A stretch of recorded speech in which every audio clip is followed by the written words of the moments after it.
नमस्कार। आप सभी लोगों को रसल रघुवंशी की तरफ से सादर नमस्कार स्वीकार हूँ।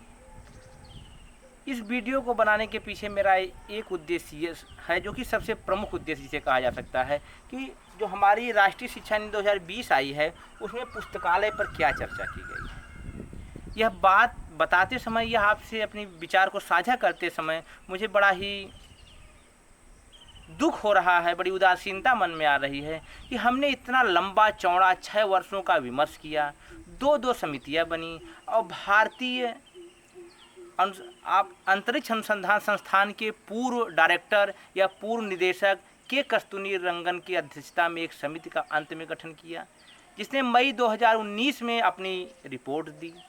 उस पर एक लंबी विमर्श चला। सरकार ने बहुत सारे तथ्य दिए। अभी जो 29 जुलाई 2020 को हमारी नई शिक्षा नीति आई है, उससे जुड़े हुए हमारे मानव संसाधन विकास मंत्रालय ने बहुत सारे 6600 ब्लॉकों में इसको कवर किया गया।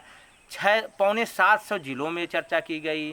2.5 लाख ग्राम पंचायतों से चर्चा किया गया। इस प्रकार से बहुत सारी बातें उन्होंने बताई कि जिससे यह तरीके से अलंकृत करने का प्रयास किया गया कि हमारी जो राष्ट्रीय शिक्षा नीति आई है, इससे बेहतर बन ही नहीं सकती थी या संभव ही नहीं थी। जैसा कि मैं अपने YouTube के वीडियो के माध्यम से माध्यमिक स्तर पर और उच्च स्तर पर इसका विश्लेषण कर चुका हूँ। आज मैं इस पर थोड़ा सा यह करने का प्रयास करूँगा कि हमारे पुस्तकालय को कहाँ जगह मिली है हमारी राष्ट्रीय शिक्षा नीति में। सही बात तो कही जाए कि ये पुस्तकालय होते, इनको जो समाज के एक बहुत बड़े व्यवस्था ऐसी होती है जो समाज को बदल सकती है, लेकिन हमारी राष्ट्रीय शिक्षा नीति ने इस बात को कहीं न कहीं नज़रअंदाज किया। पुस्तकालय को जो सम्मान, जो इज्जत इस देश में मिलनी चाहिए थी, वह नहीं मिली।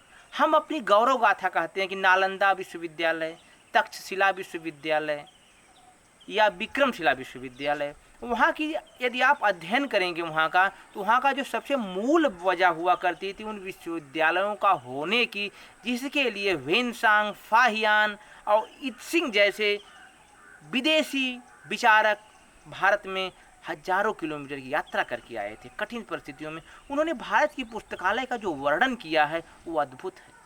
उस समय के समाज की जो उन्होंने बात की है वो भी अद्भुत है। उसमें यह बात कही गई कि समाज में लिटरेसी रेट जो कि इस समय हमारे देश में लगभग 80%, उस पर हम फूले नहीं समाते हैं। वहाँ का लिटरेसी रेट और एजुकेशन सिस्टम जो था बहुत ही स्ट्रांग था, क्योंकि वहाँ पर पुस्तकालयों पर बहुत ज़्यादा ध्यान दिया जाता था। उनका फोकस होता था कि अधिक से अधिक लोग आएँ और पुस्तकालयों में अध्ययन करें। उस समय जब हमारे देश में आज के वर्तमान काल में बच्चे पढ़ने के लिए विदेशों जाने में अपना सम्मान महसूस करते हैं, तो आपको विश्वास नहीं हुआ, कंबोडिया, अफ्रीका कंट्रीज़, यहाँ की यूरोप के बच्चे हमारे देश में शिक्षा अध्ययन के लिए, पढ़ने के लिए आते थे। ऐसा माना जाता, नालंदा में लगभग 10,000 शिक्षक कार्यरत थे और जो वहाँ की लाइब्रेरी थी उसमें लाखों पुस्तकें हुआ करती थी। जैसा कि एक लेख में पता चलता है, एक मैंने प्रसंग में पढ़ा था कि बख्तियार खिलजी ने जब नालंदा विश्वविद्यालय को नष्ट किया था तो उसकी लाइब्रेरी जो है महीनों तक जलती रही। कहने का मतलब है इतना स्ट्रांग, इतना मजबूत लाइब्रेरी पुस्तकालय सिस्टम हुआ करता था जो कि लोगों को जोड़ता था। तो मेरा अगर मानना है, अगर मेरी राय ली जाए, तो पुस्तकालय जो होता है किसी भी शिक्षण संस्थान की आत्मा होता है। बिना पुस्तकालय के शिक्षण संस्थान नहीं चल सकते हैं। लेकिन वर्तमान जो राष्ट्रीय शिक्षा नीति 2019 की आई है, उसमें इस बात को वह सम्मान नहीं दिया गया। तो मैं बात आप लोगों के माध्यम से कहना चाहूँगी। और यदि हम प्राचीन शिक्षा की बात की जाए तो वहाँ पर चाणक्य ने अपने अर्थशास्त्र में, अपनी शिक्षा शास्त्र में, जिसे शिक्षा से जुड़े हुए, उसने बहुत सारे राज प्रशासन चलाने की जो बहुत सारी रिकमेंडेशन दी थी, बहुत सारे सुझाव दिए थे। उसमें उसने कहा था कि राजा मर जाए तो कोई बात नहीं, जनता में लोग मरने लगे तो कोई बात नहीं, लेकिन राज्य का पुस्तकालय और राज्य का राजकीय कोष कभी समाप्त नहीं होना चाहिए।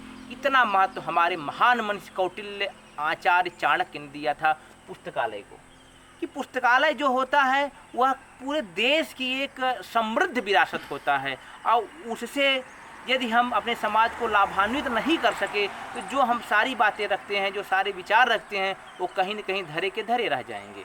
जैसा कि मैं अपने विद्यालय में, प्राथमिक विद्यालय में अपने बच्चों के साथ लाइब्रेरी में जुड़ने का प्रयास करता हूं। और सही बताऊं तो मेरे विद्यालय का जो सबसे अच्छा स्थान है बच्चों के इंजॉयमेंट का, मज़े करने का, दो ही स्थान है। एक है प्लेग्राउंड जहां बच्चे खेलना पसंद करते हैं, और दूसरा है मेरी लाइब्रेरी या हम बच्चों की लाइब्रेरी।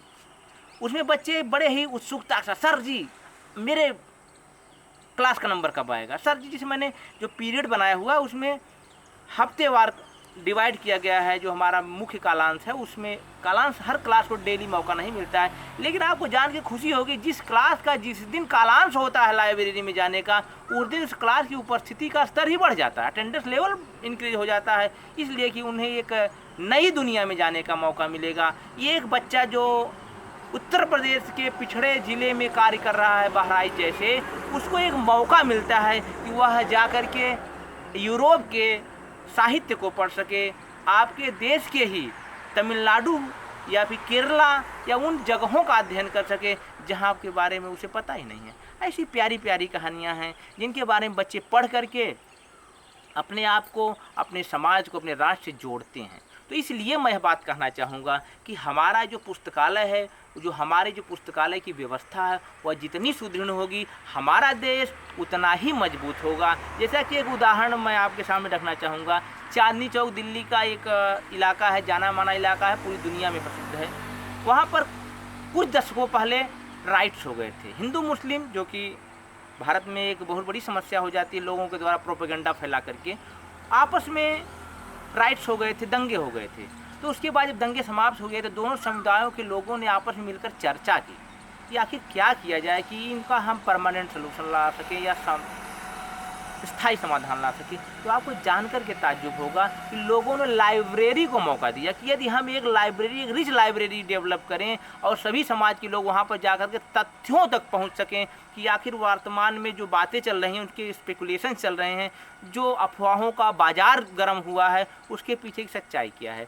तो वहाँ के लोगों, समुदायों के लोगों ने मिलकर के आपसी कोर्स से, सामाजिक कोर्स से एक लाइब्रेरी का गठन किया। और आज आपको जान के ताज्जुब होगा कि वहाँ पर एक बहुत ही अच्छी लाइब्रेरी बन चुकी है, जहाँ पर हर समाज, हर समुदाय के लोग बैठते हैं, आपस में चर्चा करते हैं, विभिन्न विषयों पर अपने विचार रखते हैं और साथ ही साथ मूल्यवान और कीमती किताबों को पढ़ते हैं। जिससे कि आज स्थिति ये है कि चांदनी चौक में सांप्रदायिक सद्भाव को लेकर के समस्या नहीं खड़ी होती है। यह एक छोटा सा उदाहरण मैं आपके सामने रखा हूँ कि लाइब्रेरी कितना कारगर है हमारे समाज के लिए। तो हम अपने संप्रभु, अपने रहनुमाओं से, अपने नेताओं से अपील करेंगे कि हमारी जो राष्ट्रीय शिक्षा नीति आई है उसमें पुस्तकालय को वह स्थान प्रदान करें जिसकी वह हकदार है। इन्हीं बातों के साथ मैं आप सभी लोगों को धन्यवाद प्रेषित करना चाहता हूं कि आप मुझ जैसे अदने आदमी की बात सुनने के लिए इतना समय दिए। बहुत बहुत धन्यवाद। फिर अवसर मिला तो आपसे फिर मिलूंगा। इन्हीं बातों के साथ मैं आप लोगों से विदा लेता हूं। नमस्कार। कोई समस्या नहीं होगी, अरे समस्या जब नहीं होगी तो नहीं होगी, अभी तो